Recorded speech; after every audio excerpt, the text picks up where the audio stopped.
Hi, welcome to Articles. Setelah kasus Rinku Sarma, sekarang kita akan balik lagi ke Delhi, India, dan membahas cerita yang di-request sama kamu tentang Ankit Sasena. Sebenarnya ini kisahnya mirip Romeo dan Juliet, namun karena terjadinya di dunia nyata, lebih berasa sedihnya. Segera akan kita gali lebih dalam. Sebelum saya lanjutkan, ini saya mau rekomendasikan kamu dulu dengan satu channel true crime yang bernama Lady Din. N-nya ada 3 ya. Mungkin kamu sebagian heran, kok kayak pernah denger ya channel ini? Benar sekali, ini adalah akun barunya Lady Din, yang lama sudah ditinggalkan. Jadi kalau kamu sempat kecarian, segera di-subscribe channel barunya ini. Rasa dan keseruan di channel ini lebih nendang dan juga greget. Buat kamu yang belum pernah mampir, sekalian ya saya kenalkan. Ini adalah channel yang membahas kasus dan kriminal yang tajam dan unik. Pembahasannya berurut, detail, dan yang pasti bikin kamu ketagihan sama semua kasus yang dibahas di sini. Sekali lagi, nama channelnya Lady Din, dan kamu bisa buktikan serunya nontonin semua video dan kasus yang dibeberkan channel tersebut. Untuk lebih mudahnya, saya udah tempelin linknya di bawah ya.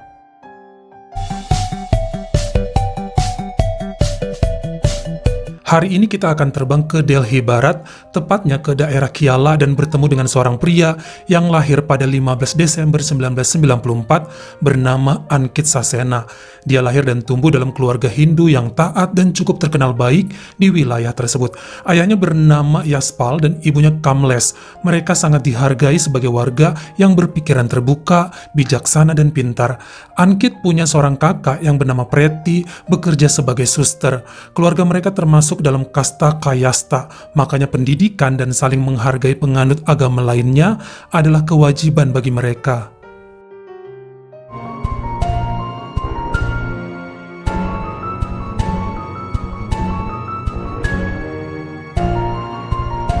Sebagai orang yang mencintai seni dan mengutamakan pendidikan, Ankit mengambil jurusan ekonomi dan lulus dari Universitas Atmaram Sanatan Dharma pada tahun 2017. Dia juga mempelajari dunia fotografi dan membuka studio sendiri, sekaligus bekerja sebagai sales executive officer pada sebuah perusahaan barang elektronik. Namun kelihatannya, kecintaan terbesarnya pada dunia fotografi tadi. Dia lebih senang disebut sebagai fotografer dibandingkan sales. Ankit merupakan pribadi yang ramah, teman-temannya banyak dan selalu ngajakin kemanapun mereka pergi. Anaknya easy going dan selalu buat suasana ramai dan seru. Dia juga sangat rajin olahraga, dia suka nongkrong di gym sama teman-temannya, atau kalau lagi weekend, dia seneng naik motor keliling kota. Hampir nggak pernah ada di rumah, karena kalaupun dia lagi libur, teman-temannya pasti ngajakin dia jalan keluar. Orang tuanya sangat bangga sama Ankit, wawasannya luas, suka menolong tetangga dan gak pernah mencari keributan. Banyak sekali anak gadis yang suka sama dia, tapi seringnya ditolak. Padahal setahu orang-orang, si Ankit ini jomblo, tapi kenapa cewek-cewek cantik pada ditolakin ya sama dia?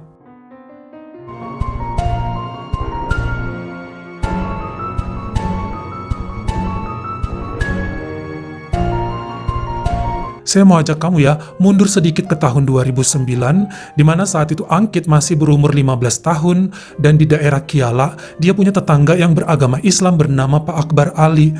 Sebenarnya tempat tinggal mereka nggak terlalu dekat banget, beda 10 rumah gitulah. Bapak Akbar Ali punya 3 orang anak, dan anak yang tertua bernama Sezadi, gadis yang cantik dan saat itu masih berusia 11 tahun. Nah, Ankit dan Sezadi ternyata satu sekolah.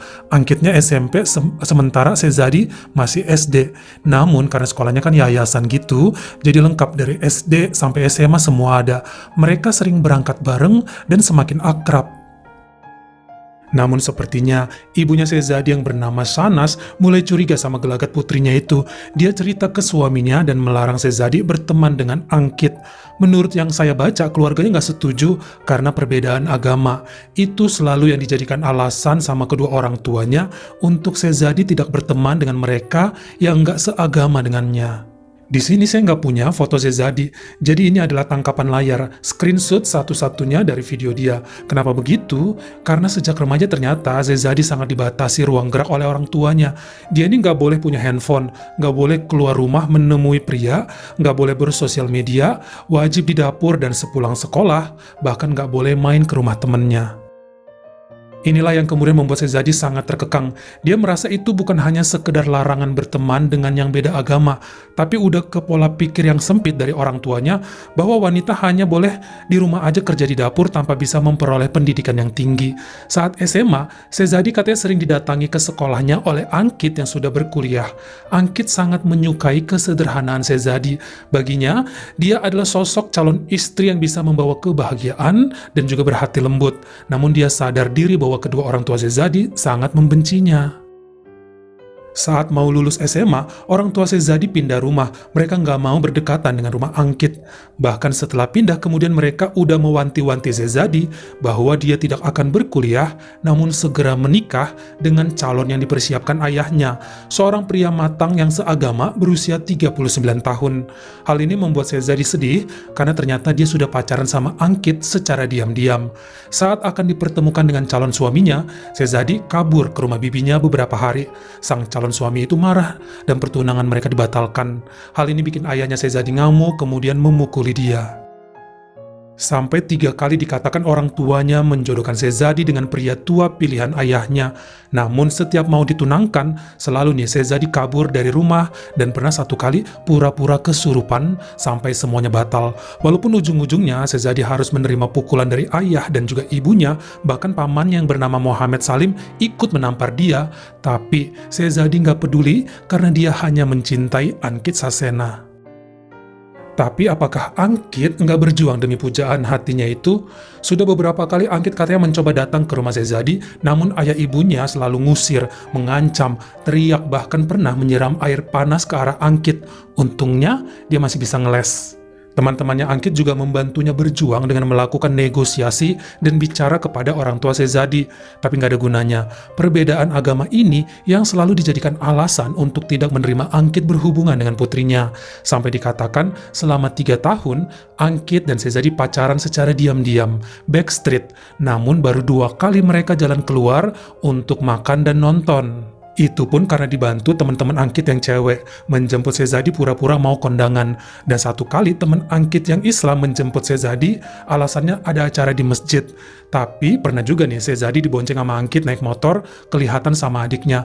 Pas pulang, Sezadi malah disabet sama bapaknya.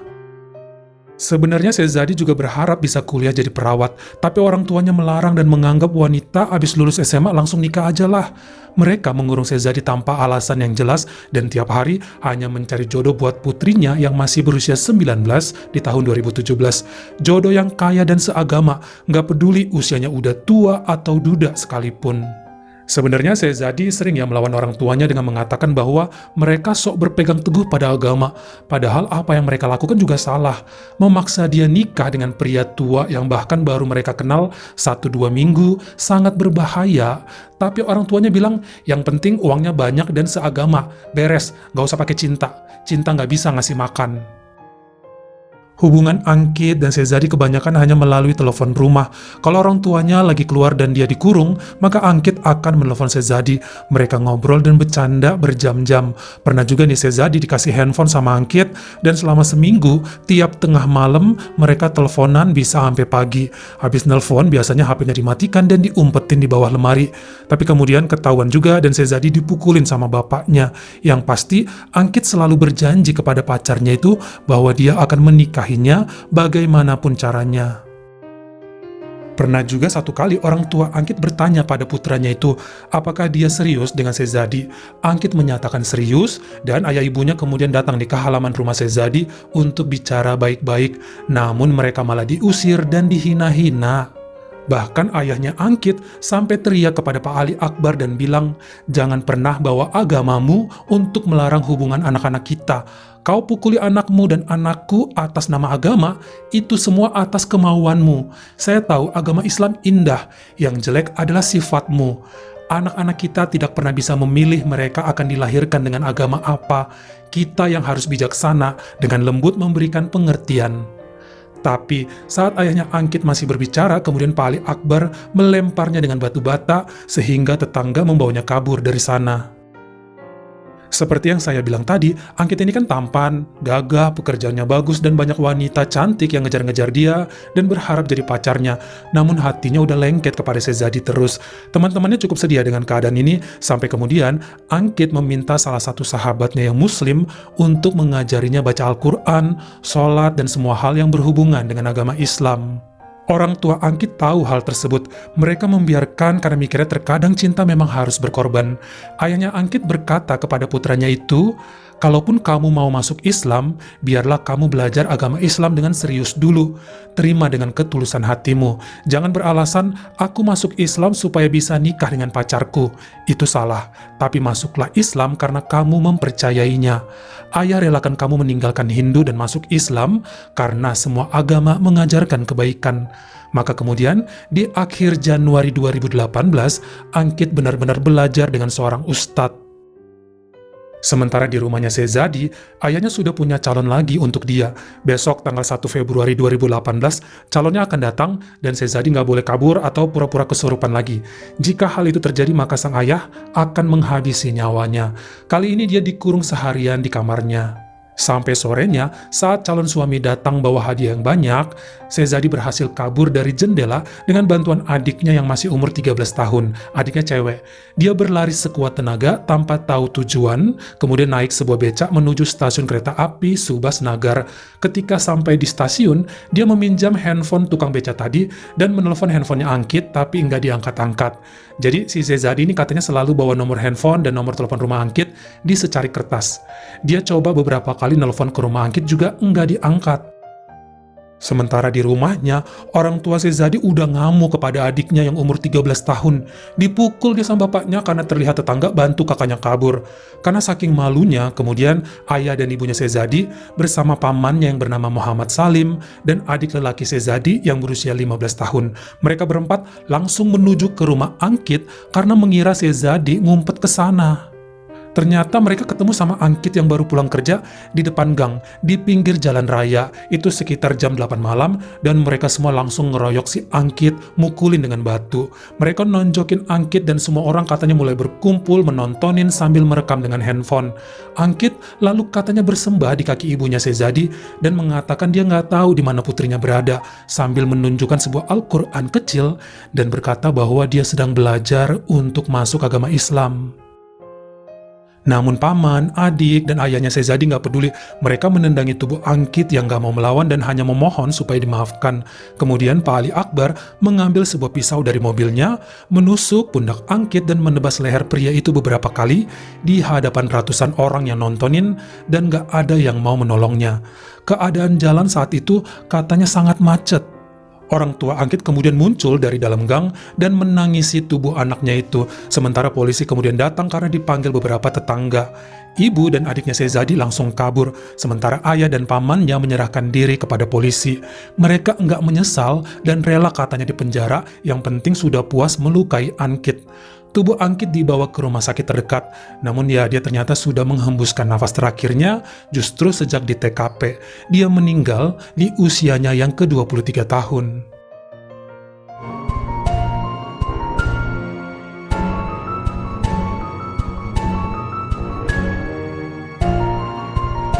Sebenarnya saat kejadian tersebut berlangsung, itu si Sezadi masih di stasiun kereta api ditemenin sama tukang beca tadi. Nah, dia terus nelpon ke rumah Angkit dan sempat dijawab oleh ibunya Angkit. Saat itu sang ibu bilang, "Bentar ya, saya mau ke depan dulu, ke depan gang. Angkit katanya berantem." Nah, ternyata saat Sezadi nelpon itu, ibunya belum melihat kejadian sebenarnya. Tetangga baru teriak, "Angkit berantem tuh di depan." Padahal dipukuli keluarga Sezadi. Karena khawatir, sejam kemudian, Sezadi meminta tukang beca tadi mengantarnya ke kantor polisi yang ada di dekat rumah Angkit. Setibanya di sana, petugas polisi menyuruh Sezadi tenang dulu. Mereka memberinya minum teh dan mengatakan, "Angkit baik-baik aja kok." Sepertinya mereka nggak tega ya memberikan kabar buruk tentang kepergian Angkit. Sampai kemudian, ada seorang polwan memeluk Sezadi dan menceritakan kabar duka tersebut. Sezadi pun menangis sejadi-jadinya sambil tertidur di lantai kantor polisi serta memegangi tasnya. Setelah kejadian ini kemudian, Sezadi dikatakan tinggal di rumah bibinya di Ragubir Nagar. Dia nggak mau pulang lagi, sementara ayah dan pamannya menjalani proses hukum yang cukup panjang. Pak Akbar Ali dikenakan hukuman penjara seumur hidup, namun boleh bebas dengan jaminan setelah menjalani 16 tahun kurungan. Sementara pamannya Muhammad Salim dipenjara selama 13 tahun. Ibu dan adiknya dibebaskan karena mereka ngakunya tidak melakukan apa-apa terhadap Ankit Sasena. Ayah dan ibunya Ankit kelihatan sangat tegar dalam hal ini. Walaupun sedih, mereka sangat ikhlas dengan kepergian Ankit. Ankit sosok yang bertanggung jawab, berani berjuang demi cinta dan harapannya. Kalau kita lihat kasus di India, cukup banyak perseteruan karena sulitnya menerima perbedaan agama. Banyak saat itu kaum Hindu yang menghina keluarga Sezadi dan agama yang dianutnya. Namun ayahnya Ankit selalu bersuara, jangan salahkan agamanya. Tidak ada agama yang mengajarkan anarkis dan kekerasan. Ini masalah individunya. Jangan pernah bawa agama apapun sebab semua agama mengajarkan kita saling memaafkan dan mengampuni. Tuhan kita cuma satu, sifat kita manusia yang berbeda-beda. Dan yang pasti teman-teman Ankit cukup sedih dan merasa kehilangan karena selama ini mereka juga ikut berjuang supaya Ankit dan Sezadi bisa bersatu. के बारे में उसको हम छेड़ते थे वही रिलीजन को लेके देखकर अभी भी नहीं लगता, अभी भी ऐसा लगता है काम पर गया बाइक आ जाएगी अभी आ जाएगा। अंकित तो एक मिसाल बनेगा कि उसने एक ऐसा मैसेज दिया है कि किसी के लिए भी कोई कम्युनिटी मायने नहीं रखती है। प्यार है तो सब कुछ है, प्यार है तो हिंदू है, मुस्लिम है, सिख है, ईसाई है। अभी भी ऐसे ही लगता है कि मतलब गए हुए वो कहीं या आएंगे अभी, बस बहुत मिस करता हूँ। प्यार करना कोई जुल्म नहीं है। जब हम लोग हंसी मजाक करते थे वो कहता था सरदार ऐसे मत बोला कर, किसी को भी हो सकता है किसी के भी साथ प्यार। पीके मूवी में भी यही बताया गया था कि कोई आता है, कोई बच्चा अगर पैदा होता है कोई उसमें कोई स्टैंप लग के पैदा नहीं होता है। ऊपर से जब आता है उसको ये नहीं पता होता ये हिंदू है, मुसलमान है, सिख है, ईसाई है। प्यार जोड़ता है, प्यार तोड़ता नहीं है। मजहब नहीं सिखाता हमें आपस में बैर करना, मजहब हमें सिखाता है आपस में जोड़ना, दो दिलों को जोड़ता है। अंकित ने भी यही किया, उसने ना मजहब देखा, सिर्फ प्यार किया। Kabar terbaru adalah Sezadi kini sedang menjalani kuliah menjadi seorang perawat, sementara teman-teman Ankit melanjutkan usaha studio fotografi yang dibangunnya dulu. Bagaimana menurut kamu? Apakah seharusnya ibu dan adiknya Sezadi dipenjara juga? Kamu komen di bawah. Kalau kamu suka sama video ini, jangan lupa ya klik like dan juga tombol share-nya. Buat yang baru pertama kali mampir atau udah sering mampir nih tapi belum berlangganan, jangan lupa klik dulu tombol subscribe. Dan juga dinyalain notifikasinya supaya lain kali kalau misalnya saya upload video baru, kamu jadi orang pertama yang tahu. Follow juga Instagram saya jika berkenan di Artokels S-nya 2, dan jangan lupa untuk nontonin semua video saya yang lainnya. Ingat ya, tetap jaga kesehatan dan berbuat baik. Terima kasih.